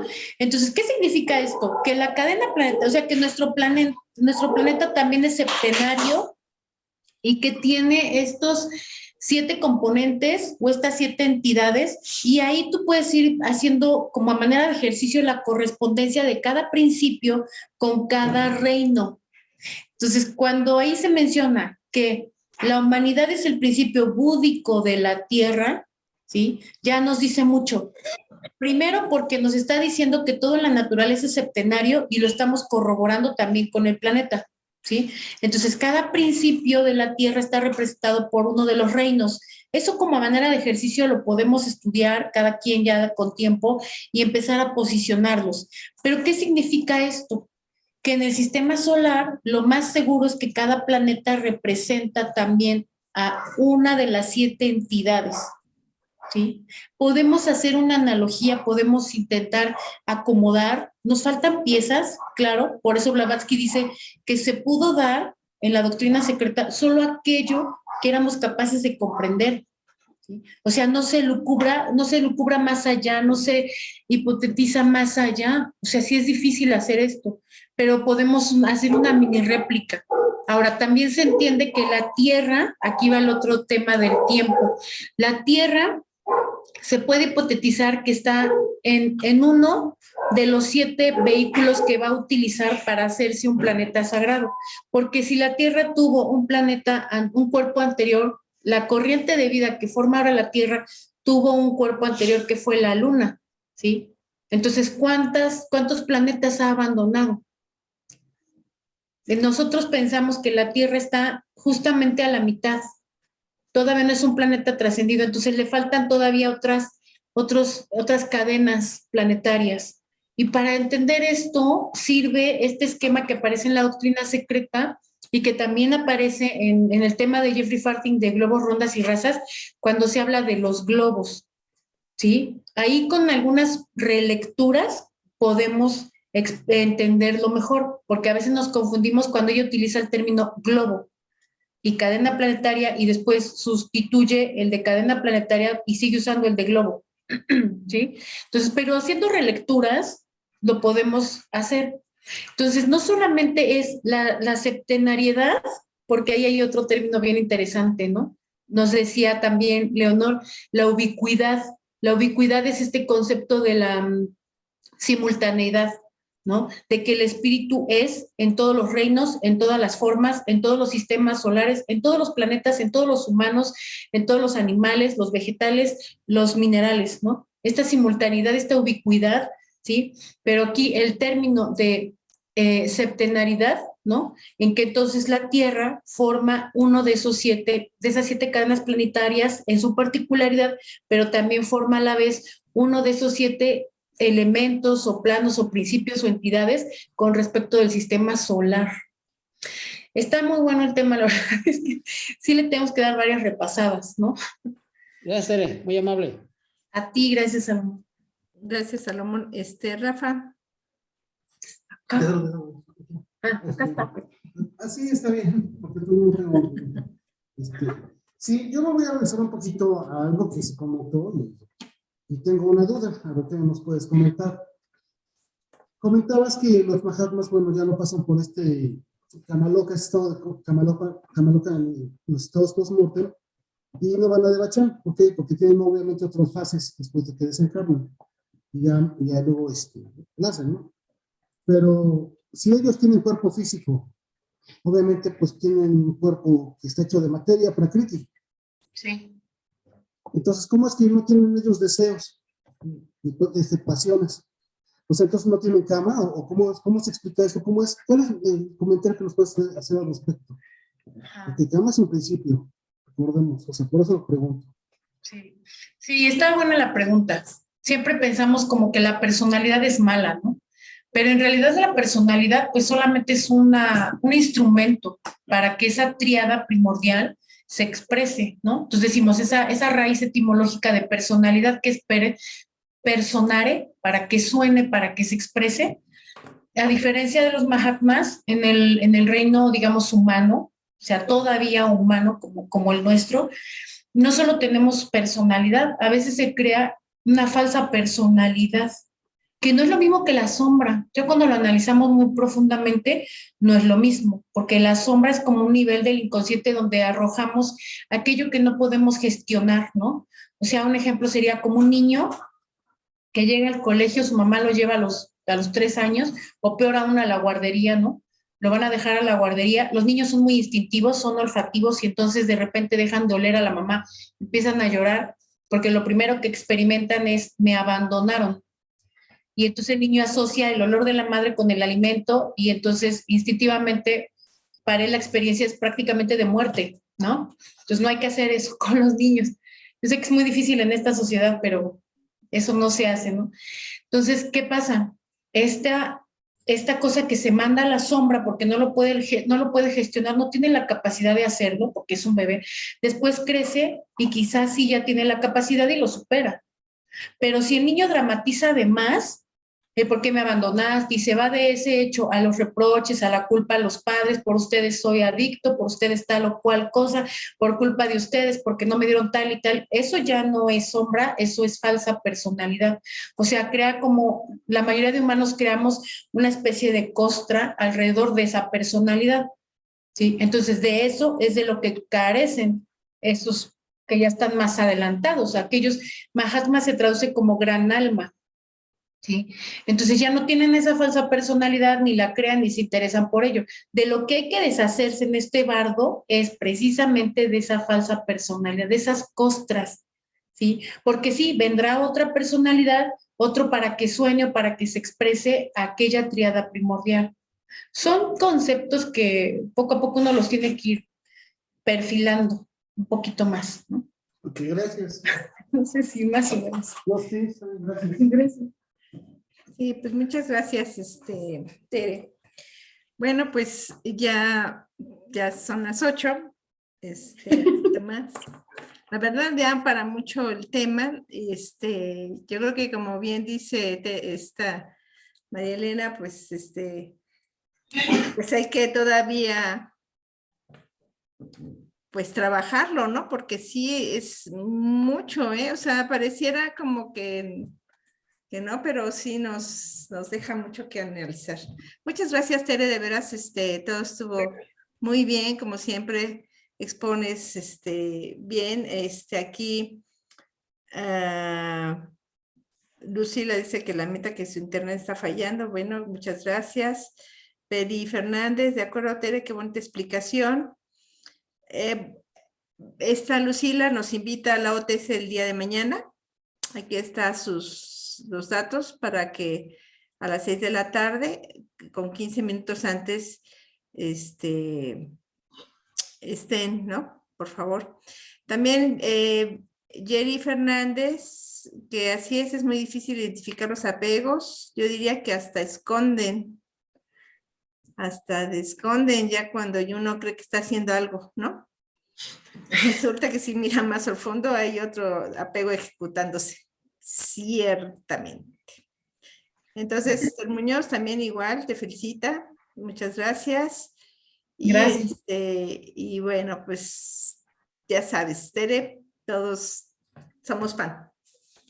Gracias a, gracias a ustedes. Y bueno, pues ahí está la invitación a que pues estudiemos más, ¿no? Porque la verdad es que yo esperaba ahora, y así pasó, que las pues me van haciendo este método de arrastre, ¿no? Todos estos comentarios que ustedes hacen, la verdad es que me van abriendo a la duda, a la pregunta, y eso pues se agradece mucho. Entonces, gracias igual para todos.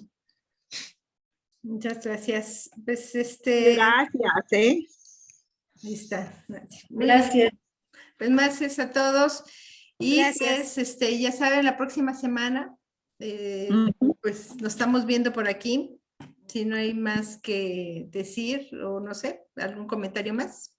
No, agradecer a Tere y a todos. Muchas gracias. Excelente. Gracias. Gracias a todos. Mil gracias. Gracias, buenas noches. Gracias. Bueno.